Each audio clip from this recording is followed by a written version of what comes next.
তোমরাও যদি স্মোকি আইয়ের উপর এই সুন্দর মেকআপ লুকটা বাড়িতে বসে ক্রিয়েট করতে চাও, তাহলে আজকে তোমাদের জন্য এই ভিডিওটা। হাই গাইস, আমি মেকআপ আর্টিস্ট অলি। আজকে তোমাদেরকে একটা সেলফ মেকআপ টিউটোরিয়াল শেখাবো। ফার্স্টেই রিকোডের একটা টোনার আর একটা ওয়াটার বেস ময়শ্চারাইজার ইউজ করে নিলাম। দেন ক্রাইলনের এই প্যালেটটা থেকে আমার যে ডার্ক স্পট সেইগুলো কভার করে কালার কারেক্টিং করলাম অ্যান্ড ভালো করে ব্লেন্ড করলাম। এরপর একটা রিকোডের মেকআপ মিক্সার নিয়ে ক্রাইলনের ওই প্যালেটটায় ওটাকে ভালো করে মিক্স করে ফুল ফেসে অ্যাপ্লাই করলাম।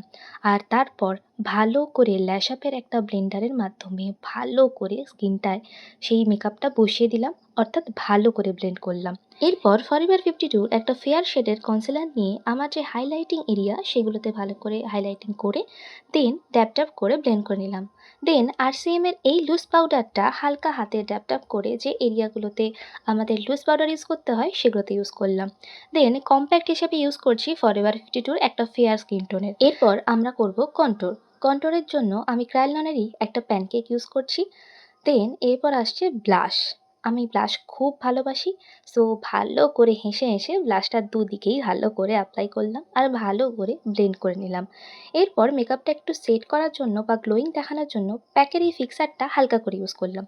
দেন আমার এই পছন্দের পিঙ্ক কালারের হাইলাইটারটা ইউজ করলাম। নামটা জানতে হলে কমেন্ট করো।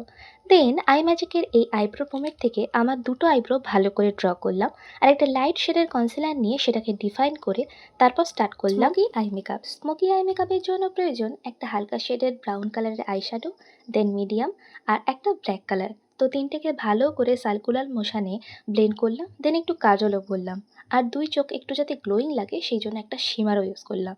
দেন মার্সার এই মাস্কারাটা ইউজ করে লিপটাকে সুন্দর করে ড্র করে প্যাকের এই ফিক্সারটা দিয়ে ফিক্স করলাম। তো এটা হলো আমার ফাইনাল লুক। কেমন লাগছে তোমরা সবাই কমেন্ট করে জানিও।